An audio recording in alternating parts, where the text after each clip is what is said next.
your final thoughts. Last night, the Hollywood elite arrived at the Oscars ready to lecture the rest of us on how bad they think our president is. But the real treasure of the night was listening to a written statement from an Iranian director about how President Trump's temporary travel ban disrespects his people. Wow, ain't that something? A lecture on tolerance and inhumane laws from an Iranian. That's rich. Give an Iranian director an award and he feels the need to lecture Americans on our laws and government. But meanwhile, in the Islamic Republic of Iran, his homeland, gays are executed, press freedom is non-existent, government opponents are imprisoned or murdered, women are burned in acid attacks, and children are subjected to the death penalty. But please, Asghar, boycott the Oscars and lecture our president on human rights. You know you're doing something positive when the Iranian government applauds your actions. That would be Iran, a state sponsor of terror. A state sponsor of terror included in the Obama administration's watch list because, let's see here, the country is a state sponsor of terror. If the desire to keep Americans safe disrespects your people more than the human rights violations of your own beloved government, you are truly living in La La Land. A temporary travel ban doesn't create fear, a deceitful justification for aggression and war.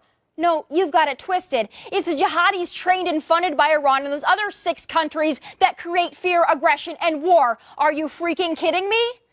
If Iran is so great, Asghar, do us a favor and boycott the United States too. No one is stopping you, pal.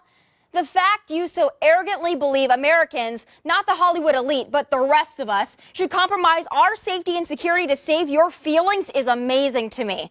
And more amazing, Hollywood sits there with their gowns and jewels that cost more than the average American makes in a year and applaud this crap. And after they applaud this crap, they take their private security and scamper off to their private after parties with their guest list. Sounds like extreme vetting. That's the most ironic part of this whole clown show. These elites believe their safety and security is of the utmost importance because of their star status.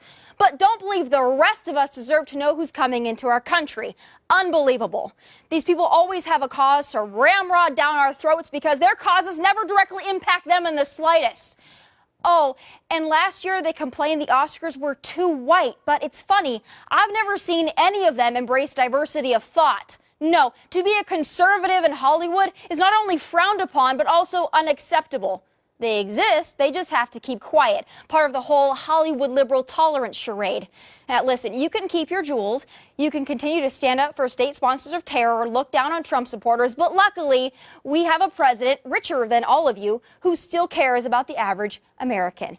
Amen. Those are my final thoughts. Follow me on Twitter and Instagram at Tomi Lahren from Dallas. God bless, and take care.